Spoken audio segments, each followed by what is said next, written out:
Hello dear student, ADO के लिए कुछ महत्वपूर्ण क्वेश्चन जो सीजीएल, बिहार दरोगा, बीपीएससी 72 बिहार पुलिस सभी के लिए महत्वपूर्ण है और बीपीएससी ट्री के लिए भी बेहद महत्वपूर्ण है। तो साइंस में कुछ क्वेश्चंस और है जो आपके सामने मैं अभी आपको लेके आया हूँ प्रीवियस क्वेश्चंस, जिसमें कि पहला क्वेश्चन है कि चुनाव में प्रयुक्त होने वाली जो स्याही में प्रयुक्त होने वाले जो होते हैं सोडियम सिल्वर नाइट्रेट होते हैं वह त्वचा से किस क्रिया में बदल जाते हैं। तो आपको याद रखना है कि त्वचा में ही जो है अमाशय में एक ही अम्ल ऐसा महत्वपूर्ण है जो कि ज़्यादा हमारे बॉडी में भोजन पचाने में महत्वपूर्ण होता है और वो HCl है।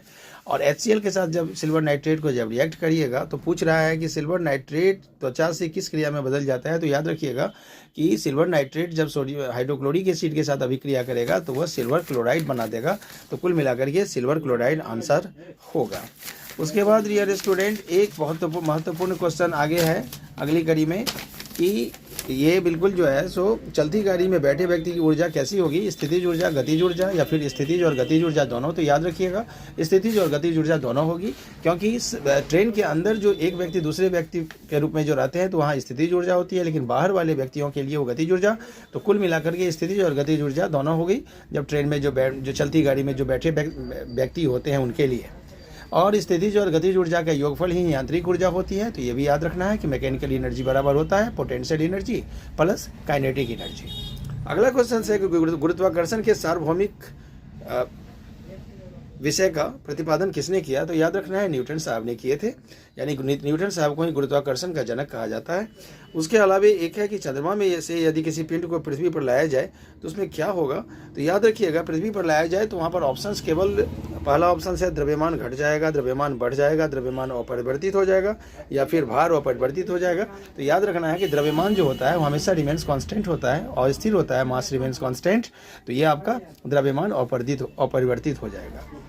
उसके अगला क्वेश्चन है कि कौन सी धातु पूर्णतया संक्षरण मुक्त है, मतलब क्या रस्टलेस है।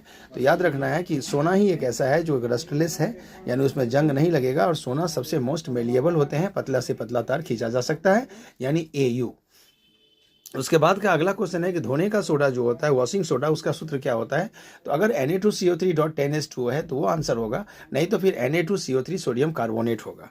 और आपको एक और बात याद रखना है कि जो फायर ब्रिगेड में जो है NaHCO3 अर्थात बेकिंग सोडा का यूज किया जाता है, जो बिल्कुल पाव रोटी वगैरह में भी बेकरी में भी सोडियम हाइड्रोजन कार्बोनेट अर्थात सोडियम बाइकार्बोनेट का उपयोग होता है। तो कुल मिलाकर के अग्निशमन में भी इसका उपयोग होता है। उसके बाद है अशुद्ध कपूर को शुद्ध किया जाता है। तो ये किसके लिए, तो किससे, तो ये ऊर्ध्वपातन से। याद रखिएगा ऊर्ध्वपातन ठोस से बिना द्रव परिवर्तित किए हुए गैस में बदलता है या फिर गैस से ठंडा होकर के बिना द्रव में परिवर्तित किए हुए ठोस में बदलता है।